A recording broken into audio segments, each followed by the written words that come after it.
Alléluia. On exalte le Seigneur. Amen. Amen. Le Seigneur Jésus. Le Seigneur Jésus. Oh Jésus, Jésus.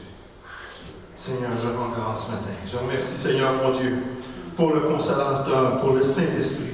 Je bénis toute l'Assemblée ce matin. Je bénis l'Assemblée. Merci, Seigneur, que ton Saint-Esprit, merci que ton Saint-Esprit circule librement ici ce matin et que ton Saint-Esprit nous remplisse. Seigneur, qu'on soit ivre, sous de l'Esprit Saint ce matin. Amen. Merci, mon Dieu. Merci. Merci, Jésus. Jésus. Jésus. Parole. Parole, mon Dieu.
sois glorifié.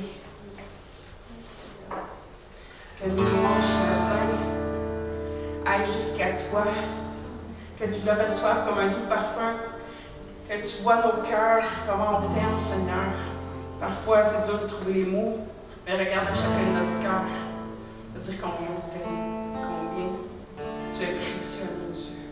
Sois loué, Dieu très saint. Parce que tu es saint. Tu es saint, Seigneur. Tu es trois fois saint.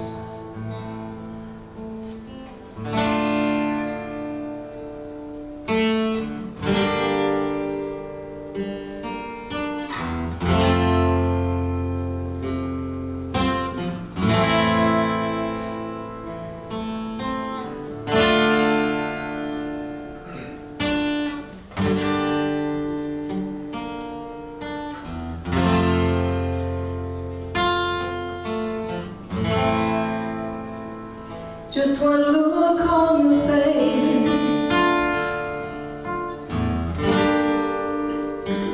just one glance of your eyes,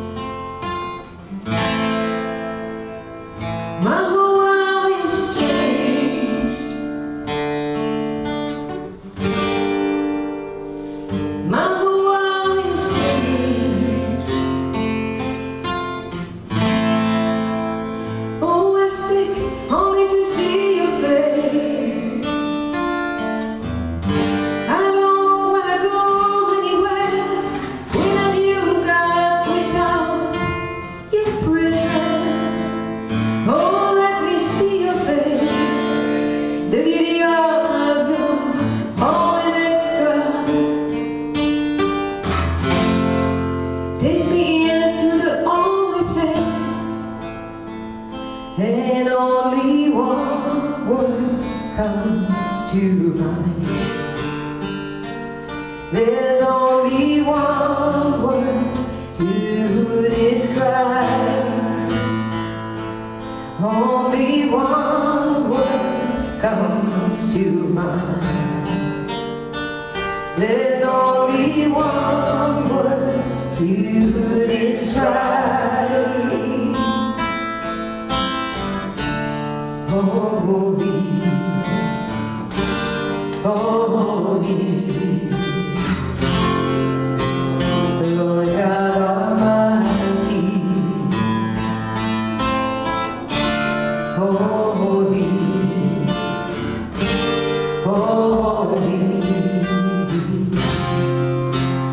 Lord God Almighty.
Take us into the holy place.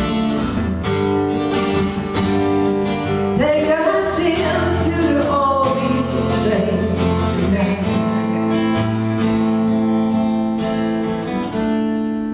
Holy, holy, Lord God Almighty.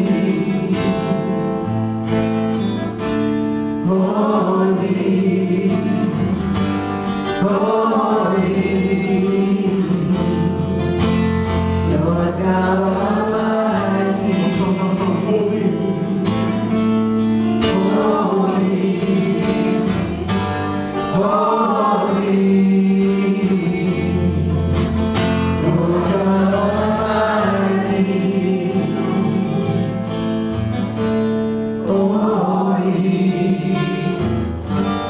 holy, Lord God Almighty.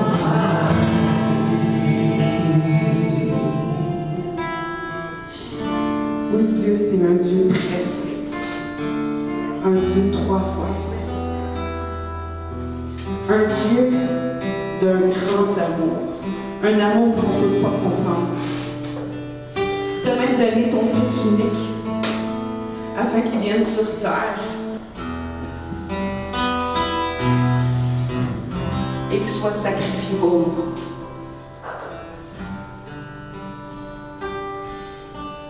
Il a été meurtri, il a été roué de coups, il a été humilié. Et tout ça pourquoi? Il y avait une cause. Parce qu'il voulait qu'on puisse marcher en pleine santé sur cette terre. Donc, dans l'Écriture, il est marqué, par ses meurtrissures, nous sommes guéris. Amen. Amen. Donc, il a fait ça pour une raison. À chaque fois qu'il recevait un coup, il savait pourquoi. Ça, c'est un grand amour. Ensuite, il a été sacrifié à la croix en donnant son sang, un sang pur, sans tache, pour qu'on puisse être pardonné, qu'on puisse être justifié devant Dieu et qu'on puisse vivre pour l'éternité avec lui. Donc, ce matin, Seigneur, on va faire ce que tu nous as demandé. On va aller à ta table. On va aller prendre le pain représentant ton corps, un corps qui a été meurtri, battu, pour récupérer la santé que tu nous as donnée, Seigneur. On va aller s'approprier notre santé. Ensuite, on va prendre le jus de raisin représentant ton sang, un sang pur. Et puis, on va te demander, Seigneur, pardonne-nous nos péchés, pardonne les péchés qu'on fait.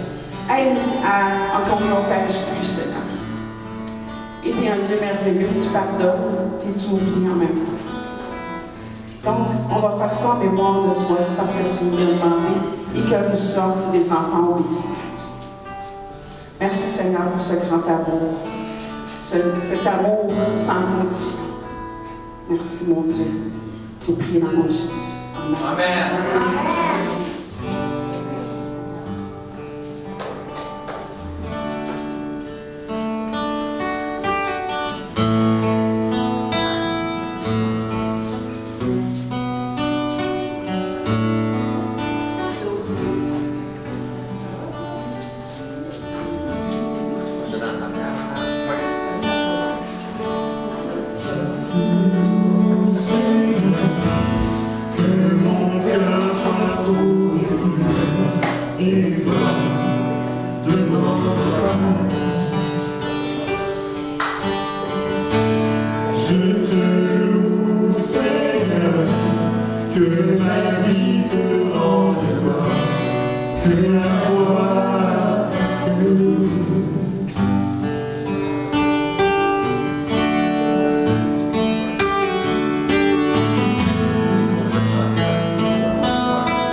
Seigneur me donne ce matin.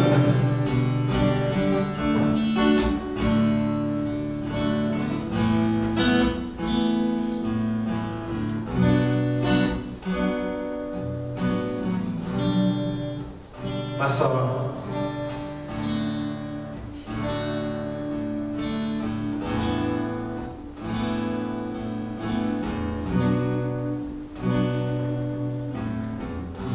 ma sœur,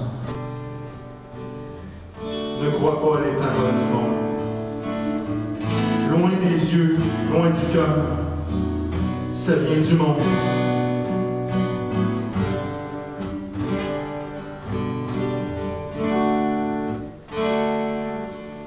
Le Seigneur déclare aujourd'hui, tu as ta place. Tu as ta place dans le corps de Christ.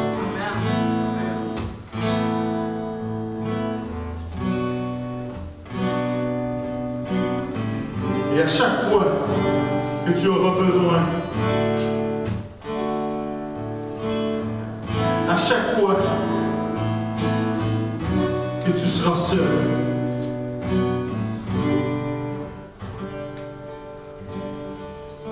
souviens-toi.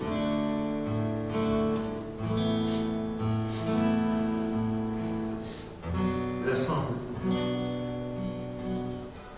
c'est ta famille. Les frères et les sœurs de l'assemblée, c'est tes frères et tes sœurs. Tu pourras toujours revenir à la maison et on va toujours t'accueillir les bras ouverts.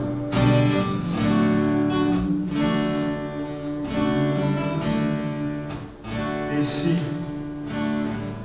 aujourd'hui cette parole te touche, exalte le Seigneur dans ton cœur. Réjouis-toi parce que tu n'es pas seul.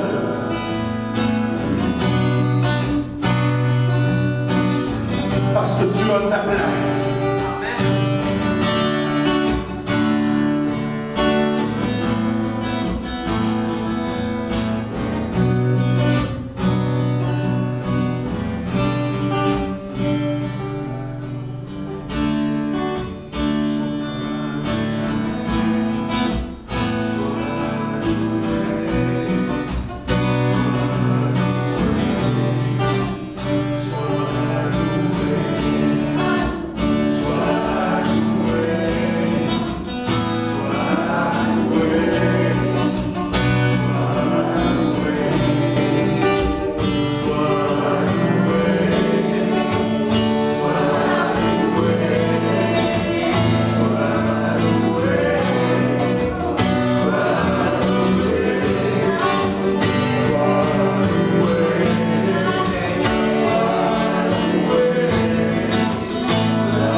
Dans Matthieu 28, 18 à 20, Jésus s'étant approché leur parlant ainsi: « Tout pouvoir m'a été donné dans le ciel et sur la terre.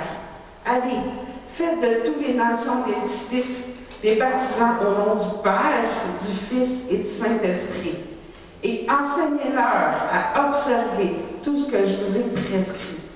Et voici, je suis avec vous tous les jours jusqu'à la fin du monde. Amen. Amen. Amen. Amen. Et voilà. Merci Seigneur. Voilà. C'est silencieux d'un coup. Alléluia. Merci Seigneur, merci vraiment. Seigneur, je veux rendre grâce pour les ministères ce matin. Je veux rendre grâce pour tous les ministères, tous les ministères. Premièrement, dans mon cas, Seigneur, merci pour la santé. Merci de m'avoir confié ce ministère-là. Seigneur, je m'efforce d'être fidèle. Mais c'est par toi, mon Dieu, que je peux l'être vraiment. Je remercie, Seigneur, de nous avoir confié le grand mandat, celui d'apporter la bonne nouvelle de Jésus-Christ.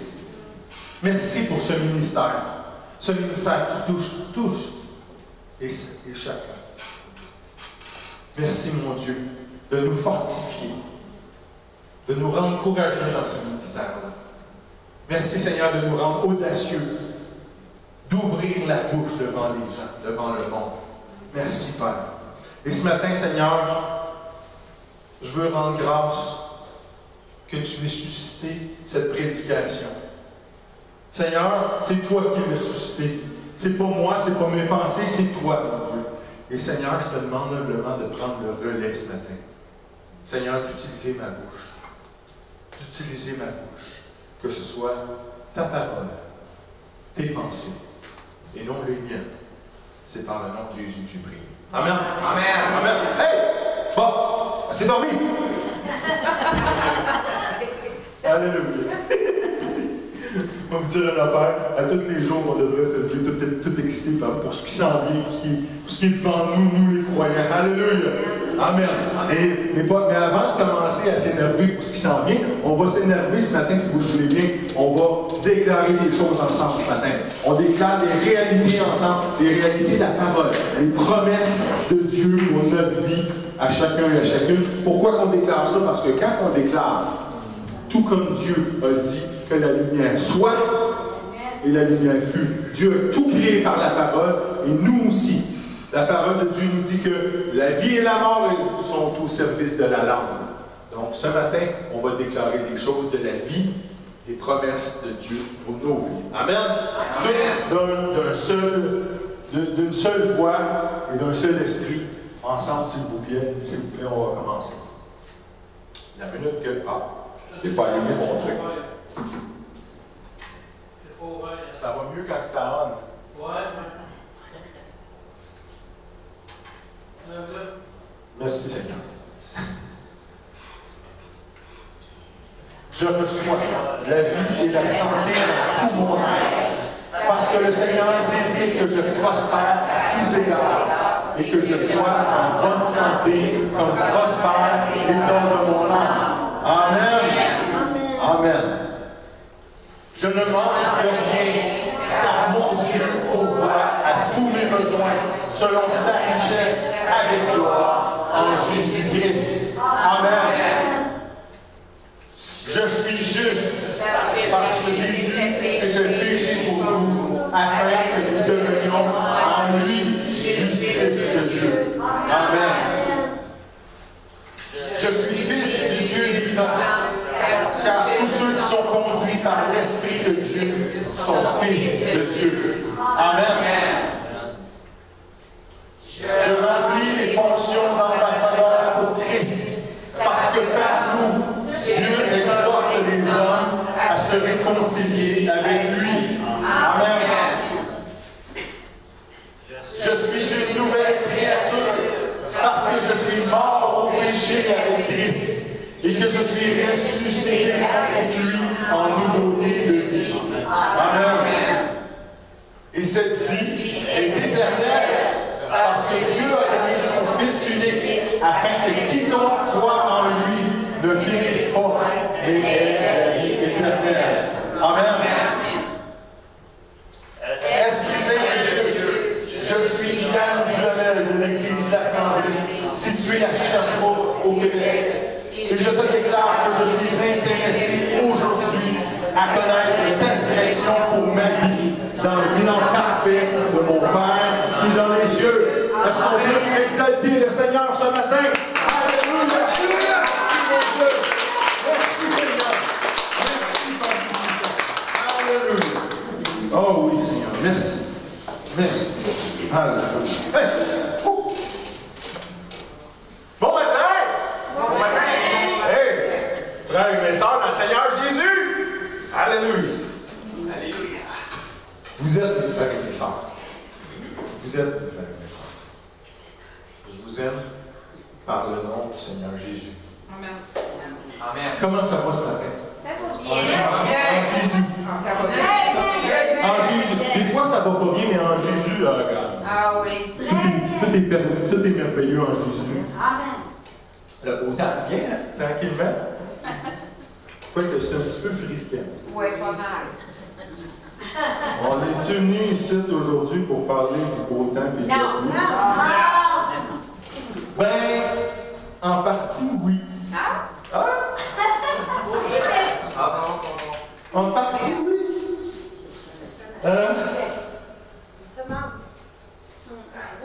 On peut parler de la pluie de l'arrière-saison. OK? Pour le laboureur qui attend le précieux fruit de la terre, comme c'est mentionné dans la lettre de Jacques au chapitre 5, verset 7. OK? Comme pour nous autres qui attendons avec espérance la venue du Seigneur. Est-ce qu'il y en a qui attendent la venue du Seigneur? Oui. Avec espérance? Oui. On peut aussi, si on a parlé de la pluie de l'arrière-saison, on peut aussi parler du beau temps qui est devant nous. Hein, on a parlé tantôt du beau temps qui est devant nous, les temps du millénaire. Et plus encore, plus loin encore. Fait que oui, un matin, la météo. OK? Mais les prévisions de Dieu. Pas celles de Météo Média. Amen? Amen. Ça tombe bien parce qu'aujourd'hui, probablement si vous êtes promené un peu partout dans la ville, vous êtes sûrement rendu compte qu'il y a une bonne grosse tendance à la culture végétale ces temps-ci. Hein? Vous avez remarqué ça? Des belles plates-bandes remplies de belles fleurs qui sentent bon. Des petits potagers. Hein? Des petits potagers qui vont apporter des légumes frais à ceux qui vont les avoir plantés. Des buissons de fruits sauvages qui vont amener un fruit en son temps à ceux qui vont les avoir entretenus. On est à l'heure de semer, mes frères et mes sœurs. C'est l'heure de semer. C'est le temps de l'année de semer et c'est le temps aussi dans nos vies chrétiennes de semer. Alléluia.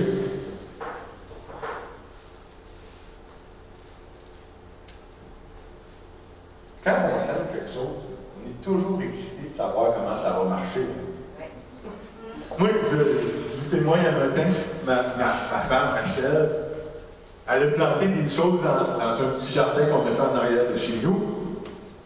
Et puis, à un moment donné, elle a vu des petites feuilles sortir. Puis là, ben, c'est toute l'excitation. Ouais, quand ça sortit, ça a poussé. L'année passée, ça n'avait pas poussé. C'est l'excitation. On est toujours excité, on plante quelque chose, mais on a hâte de voir.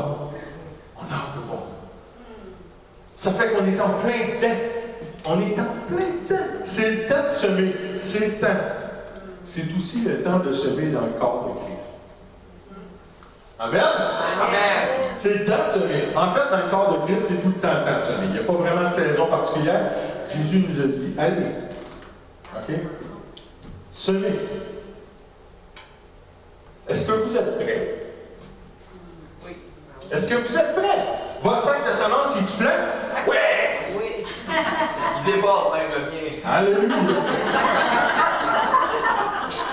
Ce matin, on va regarder, si vous voulez bien, en quoi est-ce que nos œuvres d'évangélisation, ça ressemble au semeur. OK? Ça vous va? On va tourner tout de suite en Matthieu, au chapitre 13, les versets 1 à 9.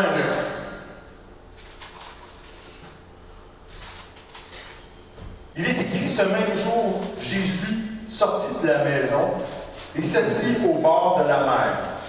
Une grande foule s'étant assemblée auprès de lui, il monta dans une barque et il s'assit. Toute la foule se tenait sur le rivage. Il leur parla en parabole sur beaucoup de choses. Et il dit, un semeur sortit pour semer. Comme il semait, une partie de la semence tomba le long du chemin. Les oiseaux vinrent et la mangèrent. Une autre partie tomba dans les endroits pierreux, où elle n'avait pas beaucoup de terre. Elle leva aussitôt, parce qu'elle ne trouva pas un sol profond. Mais, quand le soleil parut, elle fut brûlée et sécha, faute de racines. Une autre partie tomba parmi les épines. Les épines montèrent et l'étouffèrent. Une autre partie tomba dans la bonne terre. Elle donna du fruit. Un grain 100, un autre 60, un autre 30. Que celui qui a des oreilles pour entendre, entende. Que Dieu bénisse sa parole. Amen. Amen. On va voir comment est-ce que Jésus interprète sa parabole. Puis comment est-ce qu'on peut transposer cette interprétation-là aujourd'hui dans nos vies, dans ce qu'on vit autour de nous autres. Mais juste avant, je vais vous poser une petite question. OK? Dans le passage qu'on vient de voir, et dans la parabole qu'on vient de lire, où est-ce qu'il dit que le semeur cherche une bonne terre? À nulle part. Tu veux-tu le répéter, Stéphane? À nulle part. À nulle part. À nulle part dans le passage, il dit que le semeur, il cherche une bonne terre riche. À nulle part, c'est écrit ça. OK? Je vous demande juste de retenir ça. OK, pour l'instant, retenez ça. Donc, on va voir l'interprétation de cette parabole-là. Premièrement, Jésus nous dit que quand le semeur il lance sa semence au tout début, ben, elle se retrouve le long du chemin.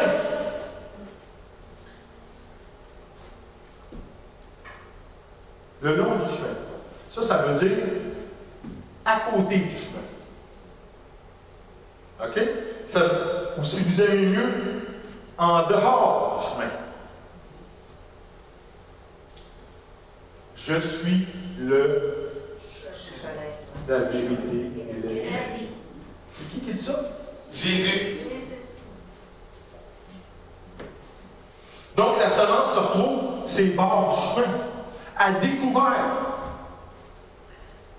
Puis on s'entend que sur le bord du chemin, c'est un milieu qui est généralement sec, c'est pas trop propice à faire pousser des affaires.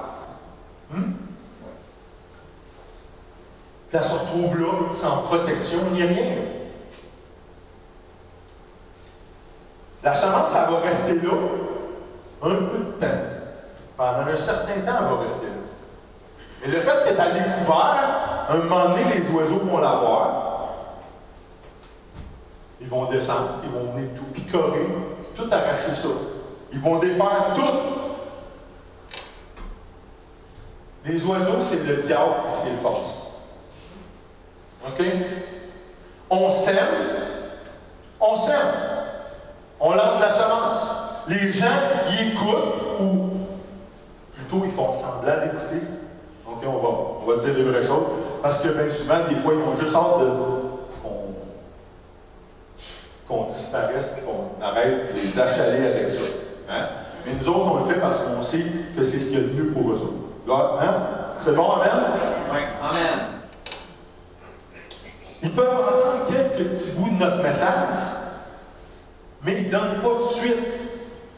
Ça fait que sans intérêt pour le message, pour la bonne nouvelle, c'est un peu comme la semence sur le bord de la route à découvert, sans protection. C'est pas long que le monde, puis l'esprit du monde, qui est Satan, ils viennent défaire tout ce qu'on a fait, tout ce qu'on a semé. Ça, c'est la première semence qu'on voit dans la parabole. Puis on voit ça partout autour de nous. On va évangéliser, ça va se passer comme ça exactement.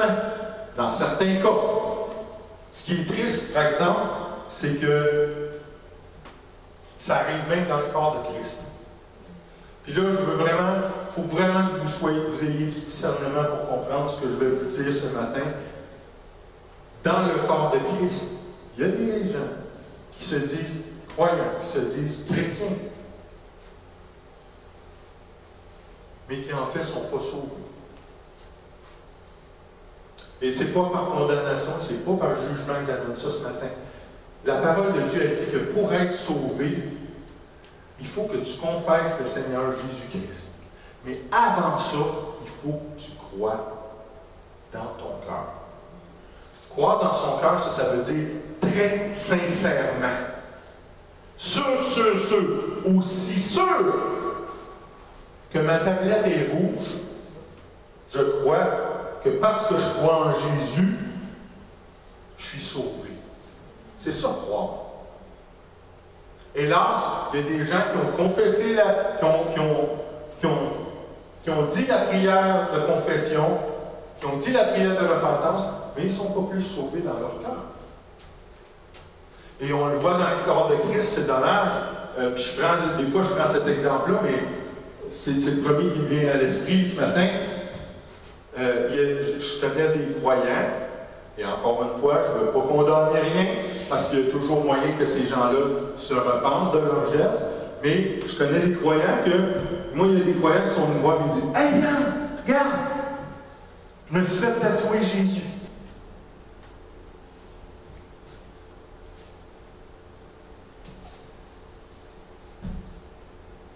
La parole de Dieu a dit que tu es le temple du Saint-Esprit.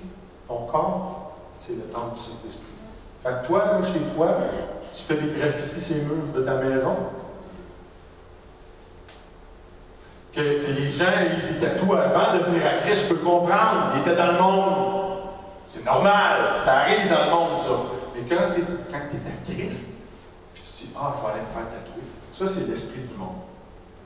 C'est l'esprit du monde. C'est les désirs de la chair, c'est l'esprit du monde.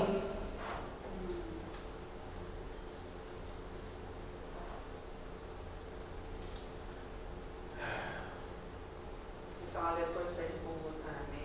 Ça n'enlève pas le salut. Attends un peu, là. Viens pas mélanger. OK. C'est quand je parlais tantôt, j'ai pas dit d'enlever le salut. J'ai dit qu'il y en a qui croient avoir le salut, mais ils ne l'ont jamais reçu. C'est ça qu'il faut comprendre. OK? De recevoir le salut, OK, c'est quelque chose, faut que tu crois de façon authentique en dedans de toi, il faut que tu le confesses de ta bouche. Tu es sauvé, c'est ce que la parole de Dieu en Romains nous dit. OK? Bon, on revient à notre parabole. Ensuite, Jésus nous dit qu'il y a de la semence qui tombe sur un sol racailleux, où il n'y a pas beaucoup de terre. La semence, elle lève vite. Pourquoi? Parce qu'il n'y a pas beaucoup de terre à percer. Elle lève tout de suite, elle lève en surface. Puis, étant donné qu'il n'y a pas beaucoup de terre, elle ne fait pas des grosses racines. Savez-vous comment une plante, ça s'abreuve? Par les racines. OK? Donc, s'il n'y a pas de racines, quand vient un temps torride et une sécheresse, ben c'est pas long, la plante, elle dessèche, elle meurt.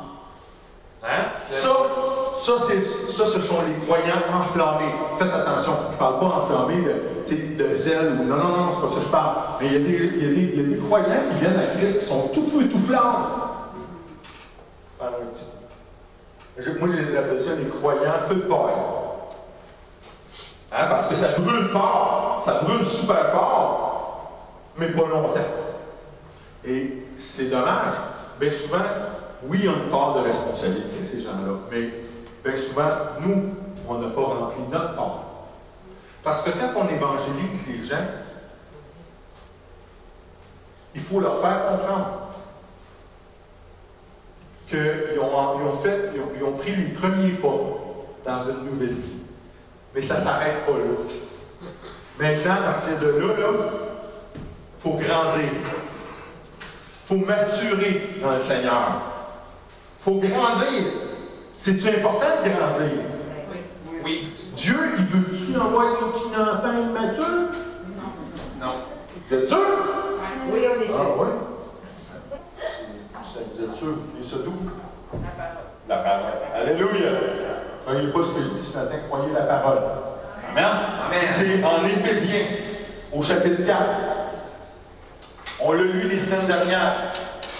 Paul il nous dit que jusqu'à ce que nous soyons tous parvenus, Éphésiens 4, versets 13 à 15, jusqu'à ce que nous soyons tous parvenus à l'unité de la foi et de la connaissance du Fils de Dieu, à l'état d'homme fait, à la mesure de la stature parfaite de Christ, afin que nous ne soyons plus des enfants, flottant et emportés à tout vent de doctrine, par la tromperie des hommes, par leur ruse dans les moyens de séduction, mais que professant la vérité dans la charité ou l'amour, si vous aimez mieux, nous croissions à tous égards en celui qui est le chef, Jésus-Christ.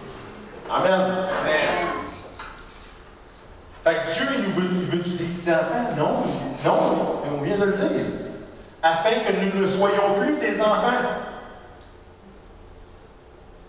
Afin qu'on ne soit plus ébranlables. Qu'il arrive une petite affaire et qu'on soit tous confus. C'est un signe de maturité que de ne pas être confus quand il arrive quelque chose, quand il y a quelque chose qui t'ébranle dans ta démarche dans le Seigneur.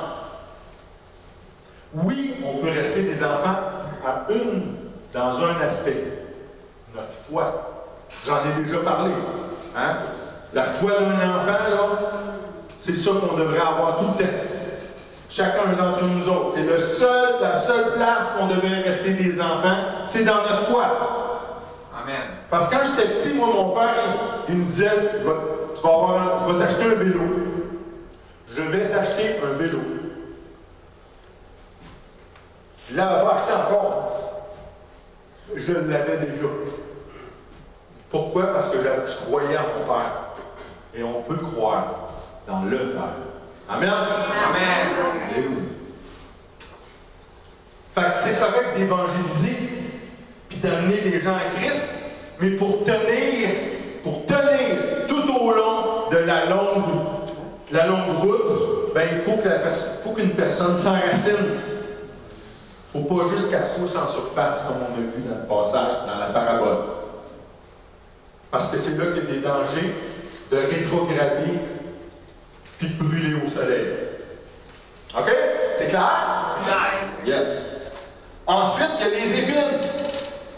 On a vu les épines, les ronces, qui étouffent la semence, qui étouffent la bonne nouvelle de l'Évangile de Jésus-Christ. C'est quoi les épines? Les épines, ce sont les soucis du monde. Ce sont les soucis de notre vie. Les désirs, les biens qui entraînent toutes sortes d'obligations dans nos vies. Puis ces obligations-là, ça nous contraint. Ça fait pression sur nous autres. Puis il y a ces obligations-là qui prennent tellement d'ampleur que ça prend toute la place. Ça monopolise tout notre intérêt. À un point tel que ces soucis-là vont même aller jusqu'à faire oublier la semence. Ça va l'étouffer et la faire pourrir, de sorte que la semence ne produira plus jamais rien. Le Seigneur, Dieu nous prévient, quand on s'en va dans l'Évangile de Matthieu, au chapitre 6, le verset 25, le Seigneur nous dit, c'est pourquoi je vous dis, ne vous inquiétez pas pour votre vie, de ce que vous mangerez, ni pour votre corps, de quoi vous serez vêtus. La vie n'est-elle pas plus que la nourriture, et le corps plus que le vêtement? Amen. Amen. Donc, le Seigneur il nous dit de ne pas nous inquiéter. Tu sais, la nourriture, là, c'est un souci. Les vêtements, c'est un autre souci. Mais il y a une multitude, une foule d'autres soucis dans nos vies. Puis il y a même des soucis plus importants que la nourriture et le vêtement pour certaines personnes. Combien qu'il y a de non-croyants, je parle des non-croyants, mais des fois ça tombe aussi dans la table des croyants aussi. Combien qu'il y a de gens qui n'ont pas de temps à consacrer au spirituel dans leur vie? Puis, quand je parle du spirituel, je parle en particulier à Dieu. Levez votre main ce matin si vous avez déjà été en vacances. Là, je parle, attends un petit peu. En vacances, je ne parle pas une fin de semaine chez mon oncle Gérald. OK? Je parle des vacances. Une semaine, 2 semaines, à l'étranger peut-être. Qui a déjà eu des vacances comme ça? OK? Quand on a des vacances comme ça, on va dire, admettons, 2 semaines dans le sud. Là, je dis 2 semaines, c'est plutôt rare à cette heure, c'est une semaine, mais on va dire 2 semaines dans le sud. Bon, tu veux planifier un voyage dans le sud pendant 2 semaines. Qu'est-ce que tu fais en premier? Tu vas aller voir c'est où ce que tu veux aller. OK? Fait que tu vas consulter des dépliants, tu vas aller sur Internet, tu vas aller un peu partout chercher c'est quoi qui t'intéresse. Puis là, un coup que tu as trouvé c'est quoi qui t'intéresse, mais là, tu vas aller voir une agence de voyage ou tu vas magasiner une couple d'agences de voyage, trouver c'est laquelle qui répond mieux à ton besoin. OK? Fait que là, tu as pris du temps pour ça. Puis là, après ça, un coup que tu as trouvé l'agence, bien là, tu vas regarder les forfaits avec tout ça. Puis là, après ça, tu vas te préparer. Parce que c'est pas tout, là, tu pars pas de même. Tu fasses tes valises. Hein? Bon, on amène des choses en vacances quand on part 2 semaines. Fait que là, tu commences à faire tes valises. Puis là, tu te rends compte qu'il te manque de la pâte à dents. Là, tu vas acheter de la pâte à dents. Tu viens chez vous, tu continues tes valises. Ah, il manque telle autre affaire. Fait que tu passes du temps. OK? On peut-tu s'entendre à peu près que pour une période de 2 semaines, admettons, tu vas passer en peut-être 2 jours complets à préparer. On s'entend-tu là-dessus? Ouais? Allô? Ouais. Peut-être même plus, peut-être même plus. Mais on va dire 2 jours pour 2 semaines. Moi, ce que j'aime bien gros, je suis un petit peu baveux. OK? J'aime bien gros approcher, quand je parle aux gens, puis qu'on évangélise, j'aime bien gros leur dire hey, tu prends des vacances, t'as planifié ça, tes vacances en toi? Ouais. Tu sais, 2 jours pour 2 semaines. Hein? T'as passé du temps. Combien de temps t'as planifié l'éternité qui s'en vient devant toi? Si vous avez du monde moindrement allumé en avant de vous autres, quand vous leur dites ça, là, ils vont faire. Ouais. Mais c'est vrai. OK? On va planifier 2 jours pour 2 semaines, puis on ne planifiera pas rien du tout pour l'éternité. Wow.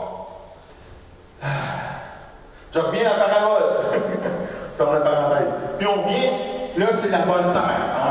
En dernier tout, là, on tombe dans la bonne terre. Une terre riche qui produit du fruit. OK? 100 pour 1, 60 pour 1, 30 pour 1. Moi, quand je pense à ça, tout de suite, c'est impossible pour moi de dissocier cette parabole-là avec la parabole des talents. Vous connaissez la parabole des talents quand le maître il donne 5 talents à un, 2 talents à l'autre, puis 1 talent au dernier. Puis le premier, il fait fructifier, il en a 10. OK? On se souvient de cette parabole-là. Mais moi, les deux, c'est lié. Tu sais, on parle de semences qui va produire, un grain va donner 100 fruits. 1, 60, 1, 30. C'est la même chose pour la parabole des talents. C'est ce que Dieu, il s'attend des croyants qui va se passer dans notre vie. Il s'attend à ce que Dieu, c'est un Dieu de multiplication. Vous savez ça? C'est une des premières choses qu'il dit à l'homme. Multiplie et sois fécond. Puis l'ordre du Seigneur qu'on a eu à notre égard, ça prend tout son sens quand on regarde ça. L'ordre, on le voit dans l'Évangile de Marc, au chapitre 16, verset 15. Jésus leur dit « Allez par tout le monde prêcher la bonne nouvelle à toute la création. » C'est un ordre qu'on a reçu. Allez, là, C'est un verbe à l'impératif. Ça signale un ordre. Fait qu'on entre en action, OK? Oui. Oui. Amen. OK? Yes. Dites-le, on entre en action! Amen. On rentre en action. Amen! Amen. Savez-vous, c'est qui pleurniche de ne pas avoir de fruits ou de légumes à cueillir? Celui qui ne sait pas. Celui qui ne sème pas. C'est lui qui va broyer, qui n'aura pas de récolte. Le semeur, je trouve ça un vrai semeur, là. Il plonge sa main dans son sac. Là. Ça part la semence. Il plonge pas sa main dans son sac, il se met à pleurer. Je vais tout perdre ma semence, je vais toute la galoche, je la donne plus. Avez-vous déjà vu un semeur broyer parce qu'il garoche sa semence? Non. Qui c'est ici qui a déjà été, genre chez Canadian Tire ou chez peu importe, puis qui a acheté un petit sac de graines, là, hein, pour mettre dans le jardin, là, un petit sac de graines. C'est qui ici, quand il a ouvert son petit sac de graines puis qu'il a commencé à planter ça dans son jardin, qui s'est mis à broyer parce qu'il était en train de perdre son 93 cents d'investissement?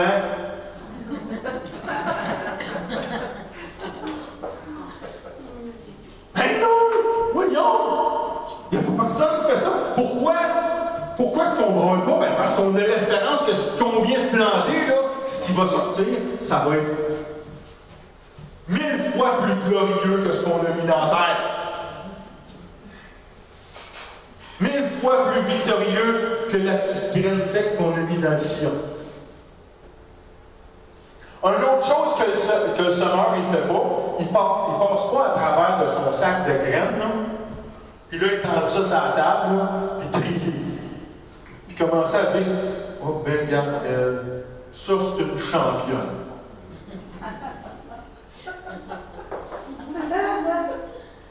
Ce qui fait la place, c'est qu'il les plante toutes. Amen! Il regarde pas toutes les graines, puis elle a du potentiel. Du potentiel, là, ça, c'est un concept du monde. OK? Ouais. Le concept de Dieu, c'est ah ouais, pogne la poignée, là, puis garage. Il n'y a pas de Miss Semence Univers. OK? Non. C'est toutes des Miss Semence Univers que tu as dans ton sac. La preuve, Dieu, dans sa parole, lui, il ne fait pas exception de personne. Amen. Amen. Alléluia! Comme j'ai dit tantôt, et comme je vous ai demandé de souvenir, le semeur, il ne va pas faire un tour pour regarder le sol, ou bien pogner un échantillon, on va aller faire une étude de sol. Hein? Ça, c'est la façon du monde, ça. Non! Puis c'est pas sa responsabilité non plus si dans le sol, c'est des roches, commencer à érocher ça. C'est pas sa responsabilité d'ôter les mauvaises herbes et de sacler. Le semeur, qu'est-ce qu'il fait? Il se lève de son parce que ça va mal, s'il vous plaît, de semer assis dans ton lit éboulé. Amen. Après ça, il se prépare. Comment est-ce qu'il se prépare? Il prie. Il lit la parole. Il renouvelle son intelligence. Il se pratique. Mais là, Yann, tu me vois-tu me pratiquer l'évangile? Oui! Oui, va-t'en devant ton miroir, là, il pratique. Ouais, mais on va l'air de beau épais. Ouais, mais tu vas avoir l'air de beau épais, même que tu arrives devant le monde, puis tu ne saches pas quoi dire. Pratique! Alléluia! Ça fait partie de renouveler notre intelligence. Puis après ça, sort, puis lance partout. Partout. Je vous ai dit, on l'a vu dans le passage, dans la parabole du semeur, il n'y a pas une place que le semeur ait dit, là, là, c'est l'espoir. Là, ça va pousser. Non? Il garoche partout. Il en garoche même sur le bord du chemin.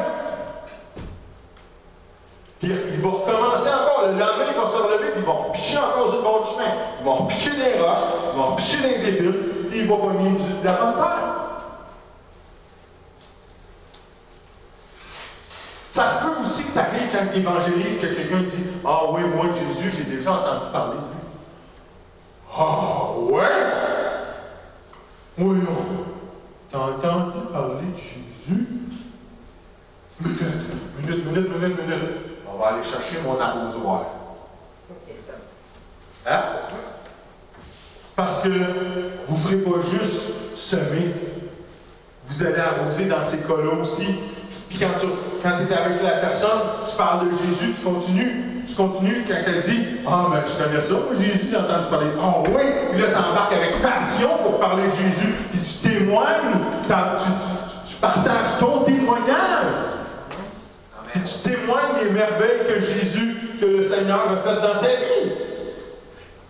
À la fin, il faut que la personne prenne conscience de son état actuel. Il faut qu'elle sache que présentement, là, elle est dans le trou. OK? Il faut qu'elle comprenne pourquoi c'est nécessaire pour elle de venir à Jésus-Christ.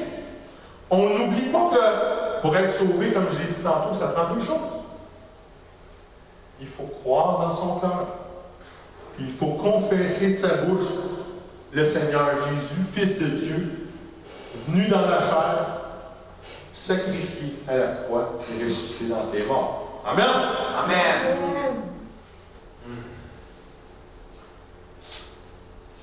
Vous savez, c'est plus facile d'aller dans le monde à la façon dont Jésus le prescrit aux apôtres. Le Seigneur Jésus, il le dit comment faire aux apôtres. Hein?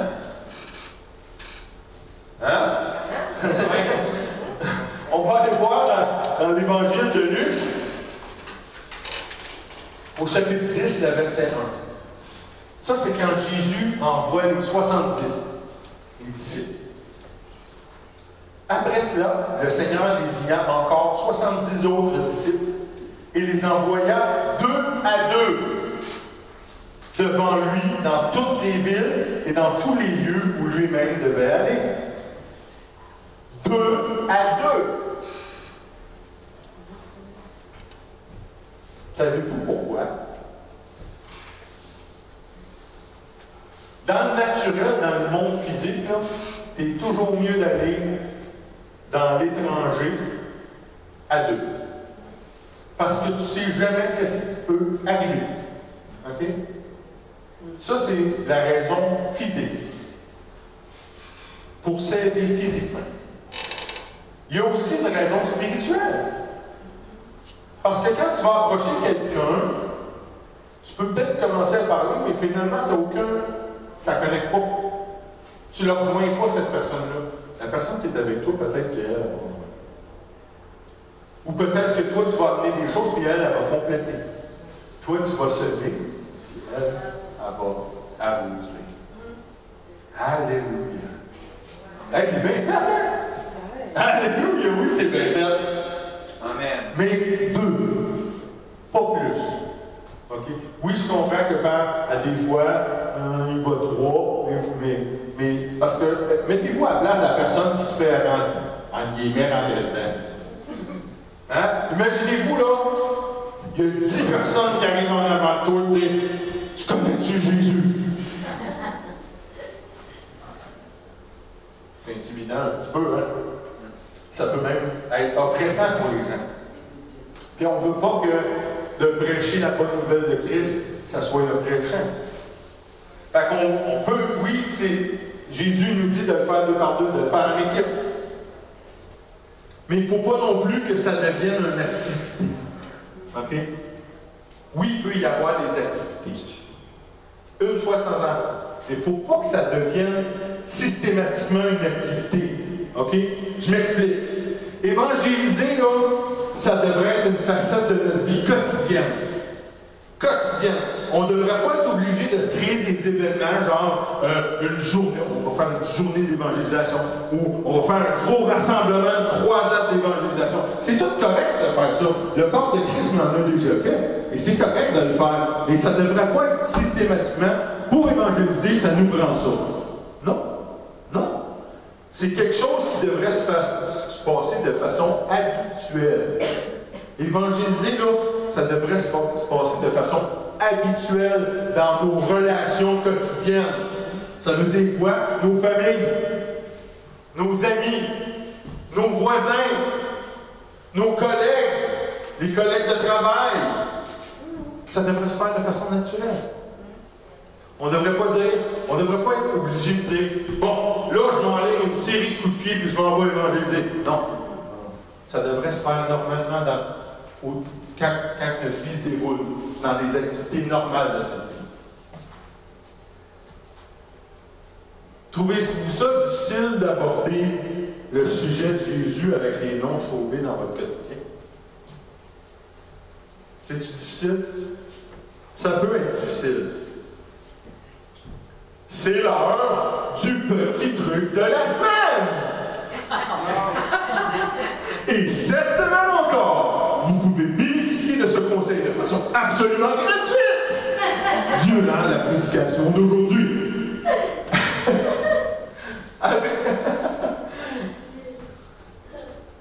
Quand vous allez évangéliser,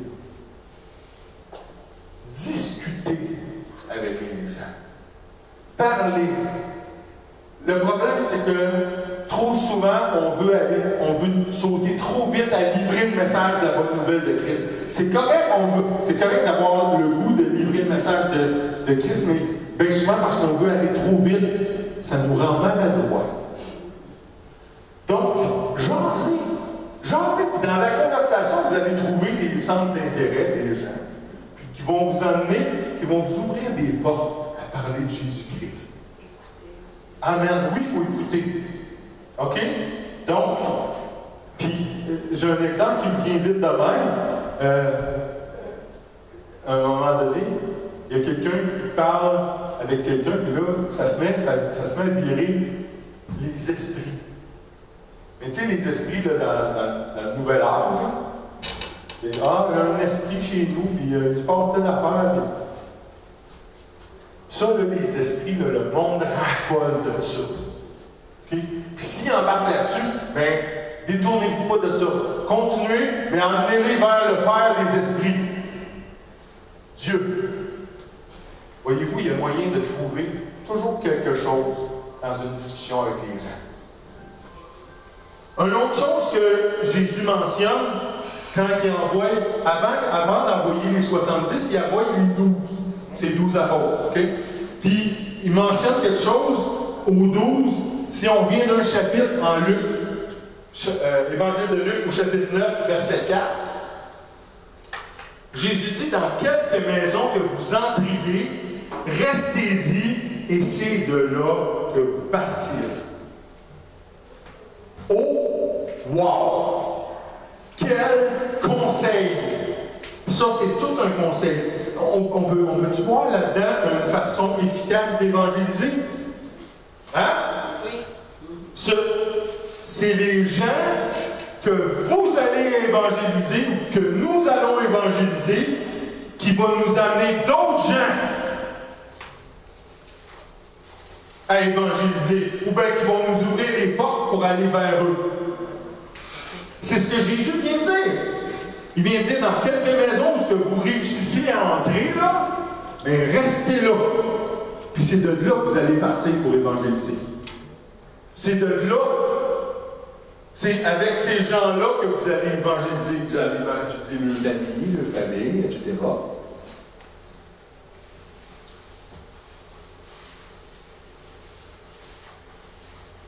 Jésus, là, quand vous ouvrez votre évangile en Jean, l'évangile de Jean, au chapitre 4, Jésus, là, il est-tu allé cogner à toutes les portes de tous les habitants du village de Samarie? Hein? Non. il a prêché à la femme du puits. Puis elle est allée vers ses concitoyens, puis elle les a toutes ramenés vers Jésus. Faut qu'on. C'est ça, renouveler notre intelligence. Faut arrêter de rouvrir la Bible, là, puis de lire les beaux petits passages, puis se souvenir de ça par cœur, puis réciter ça par cœur. Faut comprendre ce que la Bible dit. La Bible, Jésus, il n'est pas allé cogner chez tout le monde. Il n'est pas allé évangéliser chacune des personnes du village de Samarie. Il en a fait juste une. Puis tout le village, la parole de Dieu, tout le village sont venus et ils ont cru en Jésus-Christ. Pourquoi est-ce qu'on se force? Pourquoi est-ce qu'on dit « Ah, mais il faut tout? » Non! Si vous arrivez à quelque part, restez là. C'est de là que vous allez partir pour évangéliser. C'est ça de renouveler notre intelligence. On lit la parole, on observe Jésus, et on imite le Seigneur. Amen? Amen.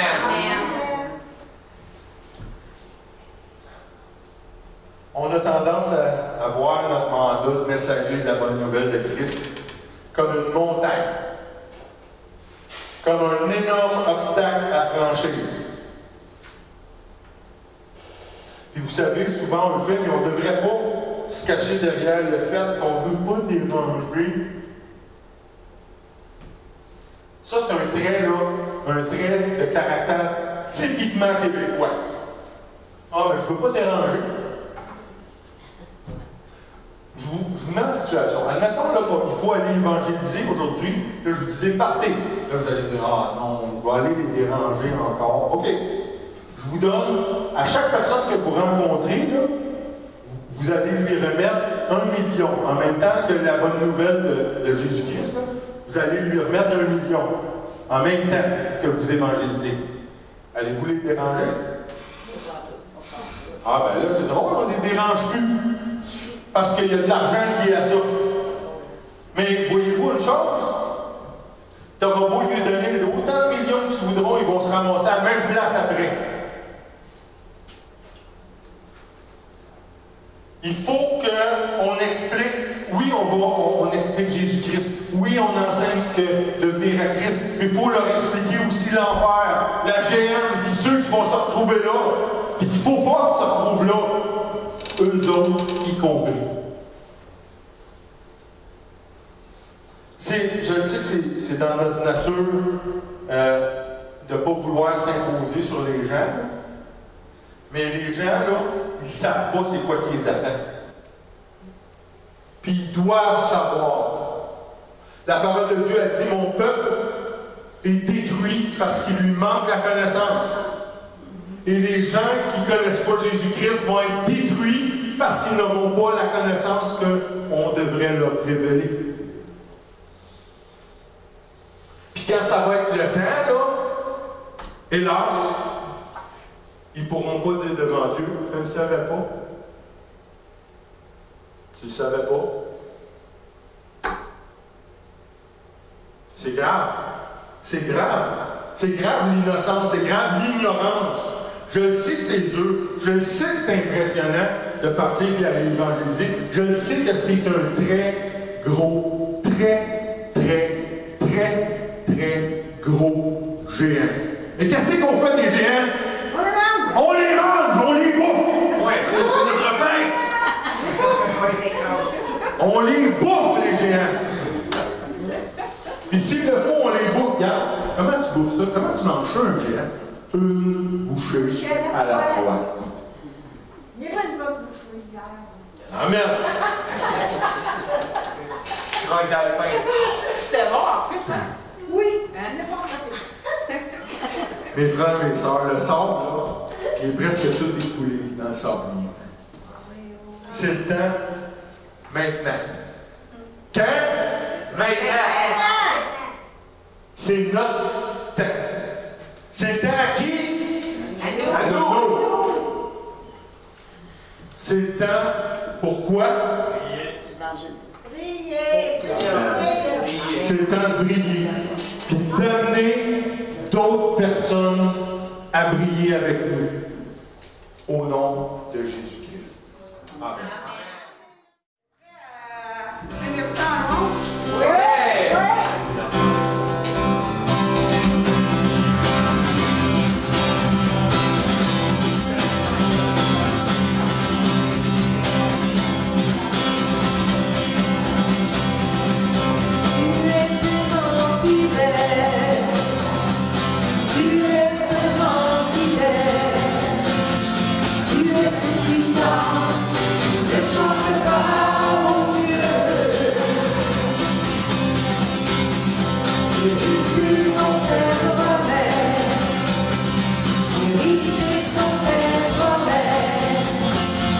Tu es